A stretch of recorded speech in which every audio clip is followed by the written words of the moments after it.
বৰ্তমান আমাৰ কাছিগত্ৰা এৰিয়াত আজি জইনিঙৰ কাৰণে আমাৰ কংগ্ৰেছৰ পৰা EPPL আৰু BPFৰ পৰা আহি জগজানৰ কাৰ্যত 300জন লোক আহি পাইছে আৰু আহিব লগা বহুত আছে আহি আছে গতিকে এতিয়ালৈকে 302জন হাজিৰ হৈছে আৰু সেই মৰ্মে তেওঁলোকে নিজৰ ইচ্ছাকৃতভাৱে আহিছে কোনো আমি কাকো জবৰদস্তি কৰা নাই তেওঁলোকে বহুদিন আগৰ পৰা আমাক কৈ আছিলে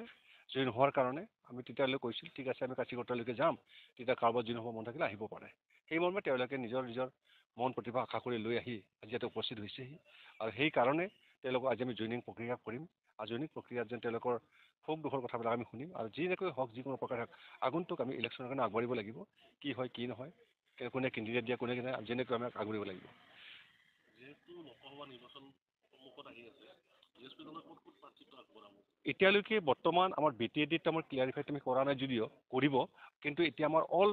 ভাৰতবৰ্ষত সকলোতে আমাৰ GSPৰ পৰা কেণ্ডিডেট থাকিব ইতিমধ্যে আমাৰ ৱেষ্ট বেংগলে বিহাৰৰ পৰা কাজিৰঙা উৰিষ্যা আদি কৰি নাগালেণ্ড মিজোৰাম মেঘালয় আদি কৰি গোটেইটা আমাৰ MP কাৰণে কেণ্ডিডেট থাকিব এইবাৰ এটা নতুন বিতৰ্ক আলোচনা হৈছে সাংসদগৰাকীৰ নৱশৰণীয়া ডাঙৰীয়াৰ কাষ্ট চাৰ্টিফিকেট কেনচেল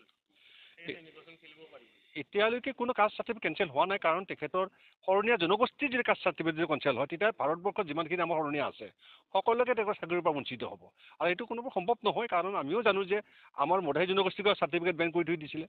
হোৱাৰ পাছত আমি এইটো আকৌ দিব পৰা হৈছোঁ ঠিক তেনেকৈ ইলেকশ্যনৰ আগমুহূৰ্তত এইবিলাক হৈয়ে থাকে কিন্তু ইলেকশ্যন যেতিয়া যায় সেইবিলাকতো কোনো মানুহে খবৰেই নলয় কোনে শৰণীয়া কোন মদাহী কোন ৰাভা কোন জনতা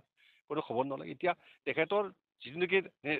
নেট আছে তেখেতে খেলিব পৰা বৰ্তমান যোগ্যতা আছে আৰু তেওঁৰ চাৰ্টিফিকেট বৰ্তমানলৈকে আছে যদিও হাইকোৰ্ট যেতিয়া আছে সুপ্ৰিম কোৰ্ট যেতিয়া আছে তেখেতে সেই মৰ্মে হাইকোৰ্ট সুপ্ৰিম কোৰ্টৰ ওপৰতো বেলেগে যাব নোৱাৰে এতিয়া হয়তো কোনোবা ব্যক্তিয়ে এইটো কৰিব পাৰে এতিয়ালৈকে কোনো এটা চিডুলিং অহা নাই যে তেখেতৰ খেলিব নোৱাৰে বুলি হাইকোৰ্টে কোনো প্ৰমাণ এতিয়ালৈকে দিয়া নাই ঘোষণা এতিয়া মোটামুটি আমাৰ এই ফেব্ৰুৱাৰী মাহটো যাব লগে ফেব্ৰুৱাৰী যোৱাৰ লগে লগে কেন্দ্ৰীয় ঘোষণা হোৱাৰ সম্ভাৱনা আছে